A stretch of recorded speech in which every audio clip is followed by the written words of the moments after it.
खूप मोठा उशीर झाला या कार्यक्रमाला आणि संजय निकम आणि मेहगावकरांनी भोजनाची व्यवस्था केलेली आहे त्याची जाणीव मला आहे। या ठिकाणी कुठलीही औपचारिकता न करता मी डायरेक्ट बोलेन। ज्यांनी 10 दिवस हा वर्ग या ठिकाणी खूप चांगल्या पद्धतीनं निर्माण केला ते आमच्या मार्गदर्शक आदरणीय लताताई तायडे, ज्यांच्या नेतृत्वामध्ये या जिल्ह्यातील महिला विभाग मोठ्या धडाडीने काम करतो आहे त्या प्रियंकाताई आढगे आणि त्यांची संपूर्ण कार्यकारिणी, ज्यांच्या अध्यक्षतेखाली या जामनेर तालुक्यामध्ये शिबिर होत नाही असं म्हणता देवळगावचं शिबिर झालं, कर्णफाट्याचं शिबिर झालं, पिंपरीचं झालं आणि मेहगावचंही झालं। म्हणजे त्यांची यशस्वीता खरंच अभिनंदनास पात्र आहे। ते या तालुक्याच्या अध्यक्ष आदरणीय मनीषाताई लोखंडे, त्यांचं कौतुक मी याच्यासाठी करतोय की तालुक्याला खंबीर महिला अध्यक्ष का मिळाल्या, कारण तालुका कार्यकारिणी निवडीच्या दिवशी सभा हॉलमध्ये महिला मावत नव्हत्या आणि शिबिराचा समारोप असो की उद्घाटन असो अध्यक्ष एकट्याच हजर असतात, उपाध्यक्ष असतात। तर हा सुद्धा चिंतनाचा विषय आहे। या ठिकाणी माझ्या माता भगिनींना सांगेल ज्या शिबिरामध्ये बसलेल्या होत्या, आता हे शिबिर किती महत्वाचं आहे काय आम्ही उद्घाटनाच्या दिवशी बोललो, पण मी एकच सांगेन की हा धर्म जो परमपूज्य डॉक्टर बाबासाहेब आंबेडकरांनी तुम्हा आम्हाला विज्ञानवादी समतावादी धम्म दिला, हा धम्म देण्याच्या आधी आम्ही ज्या धर्मामध्ये होतो त्या धर्मामध्ये स्त्रीचं अवमूल्यन किती केलेलं होतं की स्त्रियांना धर्म अभ्यासता येत नव्हता, स्त्रियांना धम्म ऐकता येत नव्हता, स्त्रियांना धम्म सांगता येत नव्हता। म्हणजे एका धर्मग्रंथात असं लिहिलंय की शूद्र नारीचं ताळन की अधिकारी, म्हणजे शूद्र आणि नारी म्हणजे महिला हे फक्त उपयोगाच्या वस्तू आहेत, उपभोग त्यांचा घ्यायचा इथपर्यंत ग्रंथांनी लिहिलं। आणि तथागत भगवान गौतम बुद्ध हा एकमेव असा धर्म संस्थापक आहे की ज्याने तुम्हाला मुक्त केलं, तुम्हाला धर्म ऐकण्याची मुभा दिली, तुम्हाला धर्म अंगीकारण्याची मुभा दिली। आणि त्यासाठी सगळ्यात मेहनत कोणी घेतली असेल तर ती सिद्धार्थाची माता प्रजापतीने घेतली। प्रजापती गौतमीने तुमच्या महिलांच्या धर्म स्वातंत्र्यासाठी सगळ्यात पहिल्या जगाच्या पाठीवरचा महिलांच्या धर्म स्वातंत्र्याचा लॉंग मार्च जर कोणी काढला असेल तर तो कपिलवस्तू ते वैशाली हा इतका मोठा लॉंग मार्च महाप्रजापती गौतमीने पायी केला। तिच्यासोबत शाक्य गणातल्या अनेक 500 महिला होत्या, यशोधरा सुद्धा त्याच्यामध्ये होती की महाप्रजापतीचे पाय सुजून गेले। ती माता होती, महाराणी होती आणि महाराणी स्त्रियांच्या स्वातंत्र्यासाठी पायी चालत गेली भगवंताकडे की भगवंता तुझ्या धम्मामध्ये अनेक शूद्र राजापासून रंकापर्यंतच्या लोकांना तू धम्म दीक्षा दिली, पण आम्हा महिलांचं काय? आणि भगवंताने त्या धम्मामध्ये तुम्हाला स्थान दिलं आणि महिलांना धर्म स्वातंत्र्य मिळालं। परंतु डॉक्टर बाबासाहेब आंबेडकरांनी या देशाच्या संविधानामध्ये तुम्हाला सुद्धा पुरुषाच्या बरोबरीनं खांद्याला खांदा लावून काम करण्याची मुभा संविधानाच्या माध्यमातून दिली। नाहीतर या देशामध्ये महिलेचा पती मरण पावल्यानंतर तिला सती जावं लागत होतं, पण बाबासाहेबांच्या संविधानामुळे या देशामध्ये महिलेचा पती वारल्यानंतर त्याची पत्नी मुख्यमंत्री झाली, उपमुख्यमंत्री झाली तिसऱ्याच दिवशी। ही संविधानाची ताकद आहे, ही बाबासाहेब आंबेडकरांच्या विचारांची ताकद आहे। आणि बाबासाहेब आंबेडकरांचा विचार बुद्धाचा विचार तुम्हाला आम्हाला जगवायचा असेल तर तुम्हाला आम्हाला चळवळीत यावं लागेल। आणि आज तुमचा नवा जन्म झालेला आहे, तुम्हाला नवीन नावं सुद्धा ताईंनी दिली असतील, ती बौद्ध धर्मातली नावं आहे आणि म्हणून आजपासून तुम्ही धम्म काढायला लागलं पाहिजे। भारतीय बौद्ध महासभा ही कुण्या आयाराम गयाराम नथू खैराने स्थापन केलेली संस्था नाही, ही परमपूज्य डॉक्टर बाबासाहेब आंबेडकरांनी स्थापन केलेली संस्था आहे। आणि या संस्थेच्या माध्यमातून तुम्ही आपण सर्वजण आता कामाला लागलेलो आहोत। आणि मेहगावकरच्या माझ्या माता भगिनींना सांगेल की आमच्या मनीषाताईंच्या पाठीशी तुम्ही उभं राहायचंय। तुम्हाला आमच्या सुनंदाताई असतील, छायाताई असतील जांभळे तालुक्याच्या, यांच्या ग्रुपमध्ये तुम्हाला सहभागी व्हायचंय. आज मला आनंद वाटला की आमच्या कसबा पिंपरी येथील अध्यक्ष असतील आणि आमच्या माता भगिनी, सगळ्यांची नावं घेणं शक्य नाही, प्रत्येक कार्यक्रमाला ते लोक येत आहे. कारण त्यांना या धर्माचं मर्म समजलेलं आहे आणि ज्याला धर्माचं मर्म समजतो तो या जन्माला न्याय देत असतो.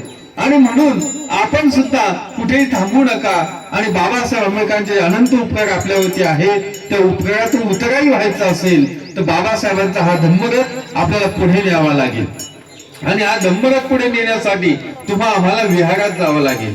विहारात जाऊन धम्म अंगीकारावा लागेल.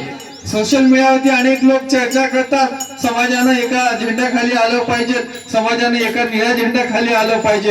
अरे बाबा, येऊन यायचं कुठे, ठिकाण तर सांगा मला. कारण समाजाचा एखादी समूह जमा करून निर्माण संघटन जरी केलं तरी त्या संघटनेला बेस नाहीये, त्याला अधिष्ठान नाहीये. आणि म्हणून परमपूज्य डॉक्टर बाबासाहेब आंबेडकरांनी सर्व तो अधिष्ठान तुमच्या आमच्यासाठी बनवून ठेवलेलं आहे. आणि म्हणून आपण समता सैनिक दल असेल, भारतीय बौद्ध महासभा असेल, त्या संस्थांमध्ये सहभागी झालो पाहिजे. त्या संस्थांच्या अंतर्गतच कुठलाही कार्यक्रम आपण केला पाहिजे, कारण ह्या तुमच्या आमच्या मातृधम्म संस्था आहेत. आणि म्हणून आज मेहगाव येथील उपासक आणि उपासिकांनी आपल्या सहकार्यातून, योगदानातून या ठिकाणी हे शिबिर यशस्वी केलं. मला अपेक्षा आहे की इथे महिला शाखा सुद्धा निर्माण होईल, महिलांची कार्यकारिणी सुद्धा इथे बनवली जाईल. त्याच्यासाठी वसंतदादा वगैरे पुन्हा येतील, मुकुंद भाऊ पुन्हा कार्यकारिणी करतील. आणि हा कार्यक्रम घेतला म्हणून थांबू नका. बाबासाहेब आंबेडकरांनी बुद्धाचा विचाराला आंदोलन करू नका, कारण आंदोलनामध्ये चळवळीमध्ये फरक आहे. आंदोलन ही काही काळापुरती असतात, चळवळ मात्र अव्यवहार चालू असते. चळवळ रात्री चालू असते, दिवसाही चालू असते. नाही तर आपल्या समाजामध्ये काय प्रवृत्ती झाली, आम्ही आंदोलनवादी लोक आहोत. फक्त जयंती आली म्हणजे आंदोलन उभं राहतं. एखाद्या समाज बांधव अन्याय झाला म्हणून आम्ही जीवाचं रान करून बाहेर येतो, पण त्याच्यानंतर काय? ही भारतीय बौद्ध महासभेची लोक वर्षवास असेल तिथे जातात, महिला शिबिर असेल तिथे जातात, श्रामणे शिबिर असेल तिथे जातात, समता सैनिक दला शिबिर असेल तिथे जातात, बाबासाहेबांची जयंती असेल तिथे जातात, पर्यटन विभाग असेल, महिला विभाग असेल, संरक्षण विभाग असेल, प्रशिक्षण विभाग असेल, या सगळ्यांच्या माध्यमातून ही चळवळ चालवल्या जाते आहे. आणि म्हणून आंदोलनही केलं पाहिजे. आंदोलनाच्या मी विरोधात नाही, परंतु बाबासाहेब आंबेडकरांनी आम्हाला चळवळ दिली आहे, ती चळवळ जिवंत ठेवायची असेल तर माझ्या माता भगिनींनो, तुम्ही जो वसा आज तुमच्या हातामध्ये घेतलेला आहे हा साधा सुद्धा वसा नाहीये. तुमच्या कामाला तुम्ही पहिल्यांदा आदराने बघा, का तुम्ही धम्माचं काम करताय. बाबासाहेब आंबेडकर म्हणतात की मला भारत बौद्धमय करायचा आहे आणि हा भारत बौद्धमय करण्याची जबाबदारी तुमची माझी आहे. रमाईचा त्याग तुम्ही ऐकला असेल तर त्यात ऐकलं असेल की रमाईची 4 मुलं तिने या मातीमध्ये दफन केली. जगाच्या पाठीवर असा कोणता बॅरिस्टर असेल की ज्याच्या मुलाला केवळ 10 रुपयाचं इंजेक्शन मिळालं नाही म्हणून मुलगा गतप्राण झाला.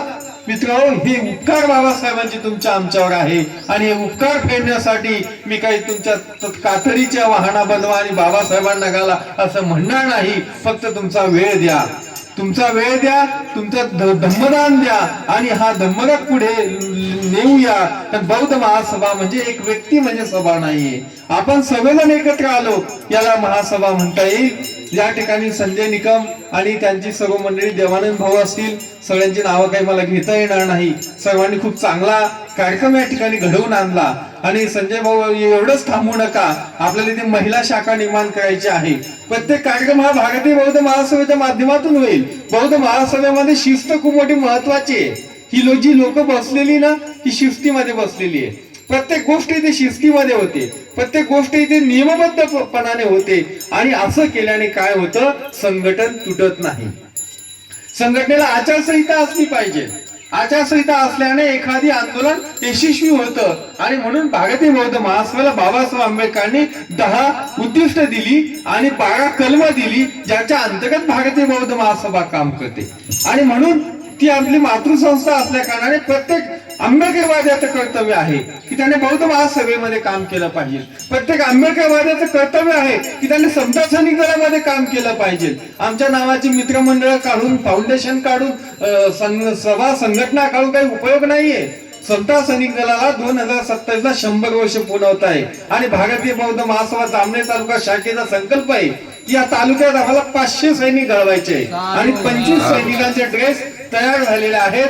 15 फेब्रुवारीला शेरी तालुका जामनेर या ठिकाणी आपण 100 सैनिकांचं खूप भव्य असं समता सैनिक दलाचं 1 दिवसीय शिबिर घेतोय. मी सगळ्या तरुणांना विनंती करेन की आपण समता सैनिक दलामध्ये सहभागी व्हा. बाबासाहेबांनी सगळ्यात प्रथम कोणती संघटना स्थापन केली असेल तर ती लष्करी स्वरूपाची संघटना स्थापन केली, समता सैनिक दल. त्या लष्करामध्ये शिस्त असते, शिस्तीने लष्कर चालत असतं आणि म्हणून त्या लष्करी संघटनेमध्ये आपण सहभागी झालो पाहिजे. 2027 ला समता सैनिक दलाला 100 वर्ष होत आहे म्हणून माझ्या वाड्यामध्ये 5 तरी सैनिक असले पाहिजे की ज्याने निळी टोपी घालावी, ज्याने खिशाला बॅच लावावा, व्हाईट शर्ट खाली पॅन्ट घालावी, असा गणवेशधारी सैनिक माझ्या गावात असला पाहिजे. नाही तर मी तरुण काय कामाचा की मी समता सैनिक दलाचा सैनिक होत नसेल. बाबासाहेबांसाठी मी जीवाचं रान करेल म्हणणाऱ्यांना पहिल्यांदा लक्षात घ्या की तुम्ही समता सैनिक दलामध्ये सहभागी झालात का, तुम्ही समता सैनिक दल उभं केलं का. म्हणजे फक्त समता सैनिक दलामध्ये पुरुषांची शाखा नाही तर महिला सुद्धा सैनिक होऊ शकता. आमच्या लताताई असतील, आमच्या प्रियंकाताई असतील, ह्या सुद्धा सैनिक आहेत. प्रशिक्षण त्यांनी केलेलं आहे आणि समता सैनिक दलाच्या महिला विंग मध्ये त्या काम करतात. या ठिकाणी सर्व तालुका शाखा जळांगीरून काही मंडळी आली, मेहगावची मंडळी, सगळ्यांना विनंती आहे की आपल्या गावांमधून 5-5, 10-10 मुलं त्या शेरीला घेऊन या आणि ही काय संकल्पना आहे त्या ठिकाणी समजून सांगितली जाईल हीच आपल्याला विनंती करतो. खूप चांगल्या पद्धतीने हे शिबिर संपन्न झालं. माझ्या सगळ्या माता भगिनींनी याच्यामध्ये सहभाग घेतला, हे शिबिर यशस्वी केलं, त्याबद्दल सर्वांचे आभार मानतो आणि तुम्हाला शुभेच्छा देतो की हे धम्मकार्य आता थांबू देऊ नका. ही धम्माची ज्योत आता प्रज्वलित झालेली आहे, हिचा प्रकाश प्रत्येक घरामध्ये जाऊ द्या, प्रत्येक गावामध्ये जाऊ द्या, हीच आपल्याला वंदना करतो, मंगल कामना व्यक्त करतो आणि थांबतो. जय भीम, जय बुद्ध, जय भारत.